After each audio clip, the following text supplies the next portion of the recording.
ETF index mutual funds నేర్చుకుని stock మార్కెట్లో రాణించాలనుకుంటున్నారా? వెంటనే ఈ నెంబర్కి కాల్ చేయండి. హాయ్ హలో నమస్తే, welcome back to Suman TV. అమెరికాలో ఉన్నటువంటి భారత్ ఐటీ కంపెనీలకు ట్రంప్ రాక మంచిదా కాదా? మరి ఐటీ సెక్టార్కి బంపర్ ఆఫర్ అంటున్నారు. మరి దీనిపైన నిపుణులు ఏమంటున్నారు? మరి మరింత సమాచారం అందించడానికి ఈరోజు మనతో పాటు స్టూడియోలో ఉన్నారు బిజినెస్ అనలిస్ట్ నంది రామేశ్వరరావు గారు. సార్తో మాట్లాడదాం. నమస్తే సార్. నమస్తే సార్, మరి ట్రంప్ జనవరిలో బాధ్యతలు చేపడుతున్నారు కదా, మరి ఐటీకి ఎలాంటి ఆఫర్స్ ఉంటాయి? మరి బంపర్ ఆఫర్ అని చెప్తున్నారు, మన ఆర్టికల్స్ అయితే చూస్తున్నాం, వీడియోస్ చూస్తున్నాము. మరి ట్రంప్ వచ్చిన తర్వాత అమెరికాలో ఉన్నటువంటి ఐటీ కంపెనీస్కి ఎలా ఉండబోతుంది అంటారు? లాభమా నష్టమా అంటే ఏం చెప్తారు? ట్రంప్ గురించి మాట్లాడాలన్నా ఎలాన్ మస్క్ గురించి మాట్లాడాలి పెద్ద సముద్రం అన్నమాట. ఐటీ అంటే ఇన్కమ్ ట్యాక్స్ అంటావా, ఇన్ఫర్మేషన్ టెక్నాలజీ అంటున్నావు. సో ఇన్ఫర్మేషన్ టెక్నాలజీ నాకు తెలిసి అంతకుముందు చెప్పాను, అమెరికాలో ఎవ్రీ 4th ఇంజనీర్, అంటే 1 2 3 4 నుండి 8, every 4th engineer in America is from India.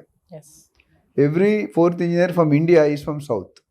Every 4th engineer from south is from Andhra Telangana. ఒకటి యునైటెడ్. ఇది హిస్టరీ. అంటే మన భారతీయులకి 25% వీలే ఉన్నారు అవుట్ ఆఫ్ హోల్ వరల్డ్. అంటే అక్కడ ఫీలింగ్ ఏంటంటే ట్రంప్ గారిది 45th ప్రెసిడెంట్గా ఒకసారి చేశాడు, తర్వాత 46% జో బైడెన్ వచ్చాడు, ఇప్పుడు 47th ప్రెసిడెంట్గా. ఆయన వచ్చింది ఏంటి, రిపబ్లికన్ పార్టీ నుండి. సో ఆయనకి ఏంటంటే మన అమెరికా వాళ్ళకంటే ఇండియా వాళ్ళు ఎక్కువ సంపాదిస్తున్నారు, ఈవెన్ అదర్ కంట్రీస్ అనే ఒక ఫీలింగ్ అయితే ఉంది. ఆయన ఓట్లు గెలిచింది కూడా. ఇప్పుడు ఎలాన్ మస్క్ క్యాంపెయిన్ చేశాడు ఆయన ట్విట్టర్ ద్వారా, మొత్తం వాల్యుబుల్ టైం స్పెండ్ చేశాడు. దానివల్ల బెనిఫిట్ ఏంటి, ఆయన గవర్నమెంట్లోనే పొజిషన్ వచ్చింది, డిపార్ట్మెంట్ ఆఫ్ గవర్నమెంట్ ఎఫిషియన్సీ అని పెట్టి ఆయన్ని వివేక్ రామస్వామి అడ్వైజర్గా పెట్టారు. అంటే క్యాబినెట్ లెవెల్ ర్యాంక్ అంటే అంత ఈజీ కాదు. అసలు ఏమీ లేకుంటే మామూలుగా పట్టిందల్లా దున్నేస్తాడు. ఏ ఫీల్డ్ పట్టుకుని ఆ ఫీల్డ్ ఆ పక్కనోడు ఖతం అయిపోతాడు. అలాంటి ఇప్పుడు క్యాబినెట్లో పొజిషన్ వచ్చింది, గవర్నమెంటే చేతిలో ఉంటుంది, అది కూడా సీనియర్ పొజిషన్. కమింగ్ బ్యాక్, అమెరికాలో ట్రంప్ ఏం చేస్తాడంటే ఇమిగ్రేషన్ పార్ట్ ఉంది, అది స్ట్రిక్ట్ చేస్తాడు. ఆయన గెలిచి, నేను చెప్పినట్టు ఎలక్షన్ గెలిచిందే దీని మీద యాక్షన్ తీసుకుంటాను, I will reduce the intake of out foreign country students. ఎందుకంటే మన వాళ్ళ వల్ల వాళ్ళ జాబులు పోతున్నాయి, లేదా మన వాళ్ళు సంపాదించింది వాళ్ళు సంపాదించదు. సో దేర్ స్కేర్సిటీ అయిపోతుంది జాబ్. ఇప్పుడు ఈయన ఏం చేస్తాడంటే రకరకాల వీసాలు ఉన్నాయి మనకు, ఆల్రెడీ చూసిన H1 వీసా, వర్క్ వీసా అవన్నీ. దాని మీద డెఫినెట్గా ఎందుకంటే ఫీలింగ్ ఏంటంటే చాలామంది మన ఇండియాలో తక్కువ ఉన్నారు, మిగతా కంట్రీస్ అండర్ డెవలపింగ్ కంట్రీస్ ఉంటాయి కదా, ఇల్లీగల్గా వచ్చేస్తున్నారు. వచ్చి అక్కడ పని లేకుండా అక్కడ పాతడిపోతున్నారు. జనరల్గా వీసా ఏంటంటే 30 days బిల్లోనో, విజిటింగ్ వీసానో, టూరిస్ట్ వీసానో అవి ఉంటాయి. అది లేకుండా ఇప్పుడు నేను ఏం చేస్తున్నాడు, కొద్ది స్ట్రిక్ట్ కండిషన్ పెడుతున్నాడు. వచ్చేవాళ్ళు ఎలా వస్తున్నారు, చెకింగ్లు ఎక్కువ అవుతాయి, అంటే స్క్రూటినీ. సో దానివల్ల ఏమవుతుందంటే ఇండియన్స్కి కొంతవరకు ఎఫెక్ట్ ఉంటుంది. అయితే పాతగా వెళ్ళి 20 సంవత్సరాలు సెటిల్ అయ్యి వాళ్ళకి ఏమి ఉంటుంది, ఎందుకంటే ఆల్రెడీ ఇప్పుడు మనం లాస్ట్ టైం మాట్లాడుకున్నాం, కొత్తగా ఇప్పుడు ఎవరైనా వెళ్ళి పిల్లలకి అక్కడ పుడితే వాళ్ళకి సిటిజన్షిప్ ఇవ్వని అంటున్నారు కొత్తగా. అంతకుముందు అలా కదా, అక్కడ పిల్లలకి మా ఫ్రెండ్స్ 25 years బ్యాక్ వెళ్ళిపోయారు, వాళ్ళ పిల్లలకి కూడా గ్రీన్ కార్డ్ వచ్చింది, సిటిజన్షిప్. బట్ ఇప్పుడు కొత్తది ట్రంప్ వస్తే January 20కి ప్రెసిడెంట్గా వస్తాడు. ఆల్రెడీ గెలిచినప్పుడు దగ్గర నుండి గోల్డ్ మార్కెట్ ఎఫెక్ట్ అయింది, షేర్ మార్కెట్, ఏ మార్కెట్ కూడా అన్ని మార్కెట్లు వదలడు, ఈయన అన్నింటిలో పెడతాడు. సో ఇక్కడ ప్లస్ ఇప్పుడు ఎలాన్ మస్క్ ట్విట్టర్ అడ్వర్టైజ్మెంట్ ఇంకా టోటల్ డామినేషన్ ఉంటుంది. సో ఓవరాల్ నేను ఏం చెప్తుంటే ఐటీ పాత వాళ్ళు వెళ్ళబోయే వాళ్ళకి చాలా ఇబ్బంది ఉంది. ఇప్పుడు అక్కడ ఉన్న వాళ్ళు కూడా కొంతమంది వెనక్కి రావచ్చు, ఆయన స్ట్రిక్ట్ చేసే కండిషన్స్, వెనక్కి వచ్చే అవకాశాలు చాలా పుష్కలంగా కనిపిస్తుంది. సో మనం కేర్ఫుల్గా ఉండాలి. ఎందుకంటే చాలామంది రకరకాల ఇల్లీగల్ మెథడ్స్ వెళ్ళిపోతున్నారు, ఏదో విధంగా ఎంటర్ అయిపోతున్నారు. ఎంటర్ అయ్యి అక్కడ జాబ్ లేకుంటే, చదువు లేకుండా ఉండకూడదు మీరు అక్కడ, అదే ఇంపార్టెంట్. అయితే ఇంకోటి H1B వర్క్ వీసా అంటున్నాం కదా, వాళ్ళకి ఏమైనా కష్టం ఉంటుందంటారా ట్రంప్ రాక? అంటే కష్టం అంటే కరెక్ట్గా ఉన్నవాడికి ఏముంటుందండి. India has good intelligence, IQ levels బాగుంటాయి. మన ఇండియా వాళ్ళు ఎక్కువ మంది ఎందుకు ఉంటారంటే, ఇప్పుడు దేశంలో ప్రపంచంలో ఎన్నో కంట్రీస్ ఉన్నాయి, అక్కడ ఎందుకు అంటారంటే మనకున్న IQ లెవెల్స్ చాలామందికి ఉండవు, ఇంక్లూడింగ్ అమెరికన్స్. సో మన వాళ్ళు అక్కడ బిజినెస్లు కానీ, హాస్పిటల్స్ కానీ, ఇంజనీరింగ్ ప్రొఫెసర్స్ కానీ అందరూ కూడా మన వాళ్ళు డామినేషన్ ఉన్నారు. సో వాళ్ళ మీద ఏంటంటే రైట్ క్యాండిడేట్ లోన్కి అలౌ చేయండి, ఎవరిని పడితే వాళ్ళని అలౌ చేయకండి. సో ఇంపాక్ట్ అనేది ఆయన ఎంత తీవ్రంగా ఉంటుందని చెప్పడం, బట్ డెఫినెట్గా ఇంపాక్ట్ అయితే ఉంటుంది నా ప్రకారం. వర్క్ వీసా అంటున్నారు కదా, అసలు వర్క్ వీసా అంటే ఏంటి సార్? దాంట్లో ఏమైనా టైప్స్ ఉంటాయా? వర్క్ వీసాలో టైప్స్ ఉంటాయి.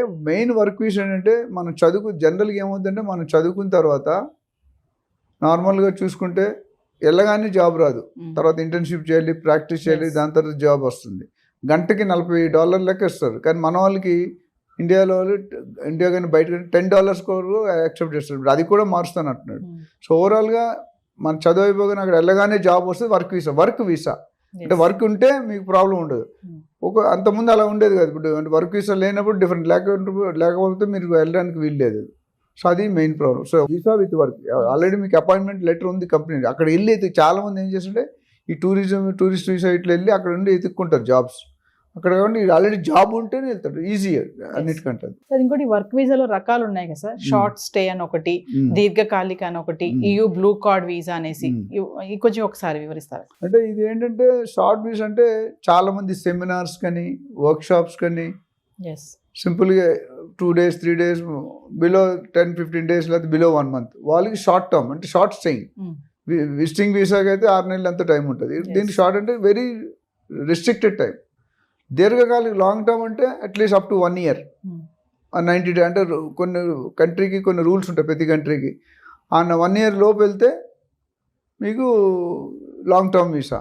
అదే EU బ్లూ అన్నారు కదా, దానికి ఏంటంటే మోర్ దెన్ 1 year. అంటే టాలెంట్ ఉన్న వాళ్ళు కూడా ఉంటుంది. ఎందుకంటే టాలెంట్ లేని వాళ్ళు తీసుకోరు. They don't want white elephants. White elephant అంటే పని పాటు చేయలేడు. సో వాళ్ళు ఏంటంటే డెఫినెట్గా మన ఇండియన్స్ ఎందుకు ప్రిఫర్ చేస్తారంటే ముఖ్యంగా cost of labour is very less. వాడు $40 తీసుకుంటే మనం $10 కూడా వర్క్ చేస్తాం. అక్కడ వాళ్ళకి ఏంటంటే ప్రాఫిట్ ఎక్కువ ఉంటుంది.